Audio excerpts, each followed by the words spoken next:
following the Soweto uprising that occurred on the 16th of June 1976. Learners from numerous Soweto schools are reported to have had a peaceful protest in the streets of the township in response to the introduction of Afrikaans as a medium of instruction at their schools. We're now joined via Skype by I Phala Modise, who was a part of the class of 1976.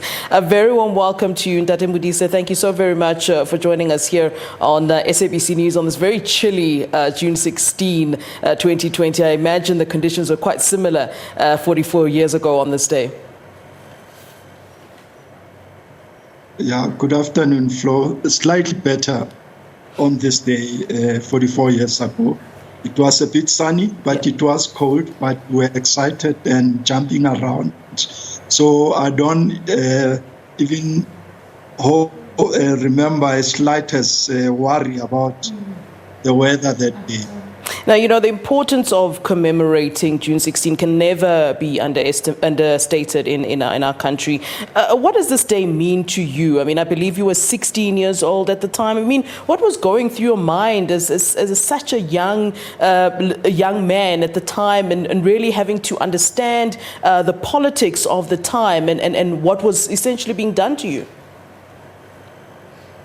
Okay, I was actually 17, going to turn 18.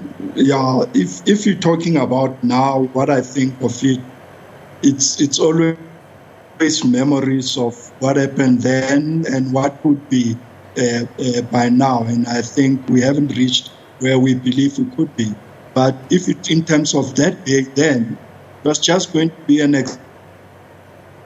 exciting where the high school students were going to support our little brothers and sisters in the junior secondaries who were being forced to study 50-50 English and Afrikaans on content subject, which was going to be a very difficult for them. So we are giving support to the junior secondaries so that Afrikaans as a medium of instruction is not forced down there.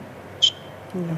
I mean, till today, we're all angry and upset about the fact that, you know, live ammunition was used on youth, on people like yourself who were 17, 18, 16, younger even at the time. But certainly that moment was such a turning point in history.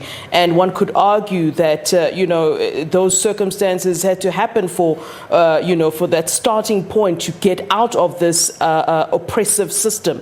Is that, you know, your sort of view now looking back on that day and of course the anger that surrounded the police using such violence on really learners, on children, if one can put it that way?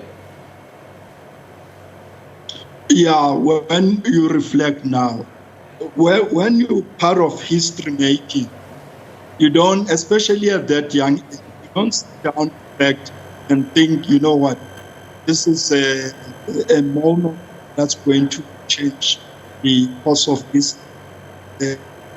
But looking back now, and also shortly there, as events unfolded, as things happen, and later others are going to exile, others starting to work, joining the unions, and the liberation movements becoming a lot of young people join them inside. And inside the country, older people who were sort of emasculated by the apartheid scheme ever since the revolution, their trial, becoming to also believe that it's in our hands, liberation is possible. So from that point of view, you can really look at that moment of June as a moment which changed the course of history in our country. Yeah. All right. Ntate Modise, it's been a pleasure speaking to you. Thank you so very much for agreeing to talk to us and taking us back to this day 44 years ago. We certainly do appreciate your time. Thank you. Thank you, Flo. Thanks for the opportunity. You're welcome. That's I Phala Modise, who was 17 years old in 1976 and part